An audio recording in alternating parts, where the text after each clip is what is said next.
शेतकरी स्वतःचे गौण खनिज वापरणार असेल तर त्यावर कारवाई करू नये, महसूल मंत्री चंद्रशेखर बावनकुळे. एक शेतकरी जर बेकायदेशीरपणे 50 शेतकऱ्यांचा रस्ता अडवत असेल तर त्या शेतकऱ्यांचे फार्मर कार्ड रद्द केलं जाईल, महसूल मंत्री चंद्रशेखर बावनकुळे. मिरज तालुक्यातील बेकायदेशीर माती उत्खननावर कारवाई करा, महसूल मंत्री चंद्रशेखर बावनकुळे. शेतकरी स्वतःचे गौण खनिज स्वतःसाठी वापरणार असतील तर त्यावर महसूल अधिकाऱ्यांनी कारवाई करू नये असे आदेश महसूल मंत्री चंद्रशेखर बावनकुळे यांनी दिले आहेत. सांगली जिल्ह्यातील मिरज येथे छत्रपती शिवाजी महाराजस्व अभियान कार्यक्रमाअंतर्गत विशेष शिबिराचा शुभारंभ महसूल मंत्री चंद्रशेखर बावनकुळे यांच्या हस्ते करण्यात आले. या प्रसंगी बावनकुळे हे बोलत होते. यावेळी माजी कामगार मंत्री सुरेश खाडे, आमदार गोपीचंद पडळकर, जिल्हाधिकारी मैना घोष यांच्या सहित महसूल विभागातील अधिकारी, कर्मचारी आणि लाभार्थी उपस्थित होते. एक शेतकरी जर बेकायदेशीरपणे 50 शेतकऱ्यांचा रस्ता अडवत असेल तर त्या शेतकऱ्यांचे फार्मर कार्ड रद्द केलं जाईल असा इशारा देऊन महसूल मंत्री चंद्रशेखर बावनकुळे पुढे म्हणाले, मिरज तालुक्यात सुरू असलेल्या बेकायदेशीर माती उत्खननावर कारवाई तात्काळ करावी असे आदेश महसूल मंत्री चंद्रशेखर बावनकुळे यांनी दिले आहे. मी आज विभागीय आयुक्ताची एक टीम गठीत केली आहे.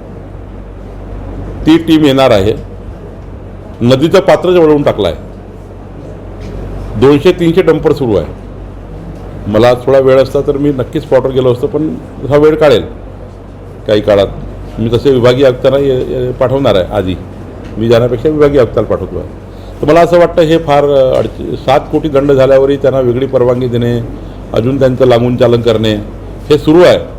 हे तातडीनं मी आज थांबवणार आहे आणि पूर्ण चौकशी अवैध उत्खननाची हे सरकार करणार आहे. आज मी विशेष विभागीय आयुक्त ही चौकशी समिती गठीत केली आहे. नाही, पण प्रत्येक तालुक्यामध्ये अशी वाळू उपसा पण चालू आहे, माती उपसा पण चालू आहे. याला जबाबदार तहसीलदारच आहेत असं बऱ्यापैकी सांगली जिल्ह्यात चर्चा चालू आहे. तर तहसीलदारांचं इतकं धाडस वाढलं आहे कसं? नाही, आता 2 गोष्टी आहे.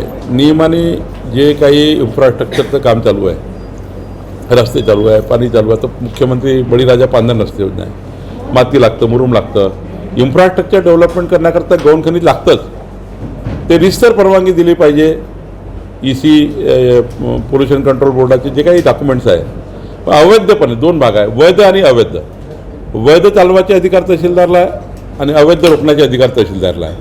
वैध चालवण्याचा परवाना देण्याचा अधिकार आहे, अवैध थांबवण्याचे अधिकार आहेत. पण कधीकधी वैध करत असताना अवैध रूपाने करण्याकरता मदत करणे हे जे काही भूमिका आहेत त्या ठिकाणी ही भूमिका जी आपण सांगताय. पण वैध नाही दिलं तर मोठ्या प्रमाणावर इन्फ्रास्ट्रक्चर थांबेल, रस्ते थांबतील, त्या ठिकाणी बांधकामं थांबतील. त्यामुळं वैध करण्याचे अधिकार दिले आहेत तहसीलदारला, पण ते वैध न करता अवैध होता हा प्रश्न आहे. त्यामुळं अशा लोकांवर कारवाई करू. नाही, पण वेळोवेळी जर तहसीलदारांनी या गोष्टीकडे पंचनामे केले असते तर काय नेमकी वस्तुस्थिती आहे? कारण 1000 ब्रासचा परवाना द्यायचा आणि 5-5 हजार ब्रास माती उपसा असेल, वाळू उपसा असेल हे करायचं, खनन करायचं.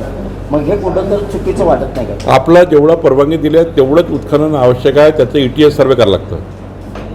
तहसीलदारला प्रत्येक महिन्याचा ETS सर्वे करावा लागतो. ETSमध्ये दिसतं किती अवैध उत्खनन केलं. MRSACवर दिसतं, गुगलवर दिसतं. जर तुम्ही 2 महिन्यापूर्वी जर त्या स्पॉटचं गुगल मॅपिंग केलं किंवा MRSAC केलं, तुम्हाला MRSACच्या नकाशात तेव्हा काय होतं आणि आत्ता काय आहे हे कळतं. सोपं आहे. आता तर तहसीलदारला स्पॉटवर जायची गरज नाही आहे. तुमच्या मॅपिंगवरच कळतं, ETS सर्वे कळतं. पण ETS सर्वे करायचं नाही, MRSAC चेक करायचं नाही, गुगल सर्वे करायचे नाही. आणि त्यामुळं नुसतं त्या ठिकाणी हात मिळवणी करून जर करायचं असेल त्यामुळे असे प्रकार घडतात. पण ज्या तहसीलदारला इमानदारीने काम करायचं त्याच्याकडे 3ही भूमिका आहे. ETS आहे, आपला MRSAC आहे आणि गुगल मॅपिंग आहे. ते न करता असे अवैध उत्खनन केलं आहे. त्यामुळे त्याच्यावर कारवाई करणार आहे. Bureau report SBN Marathi.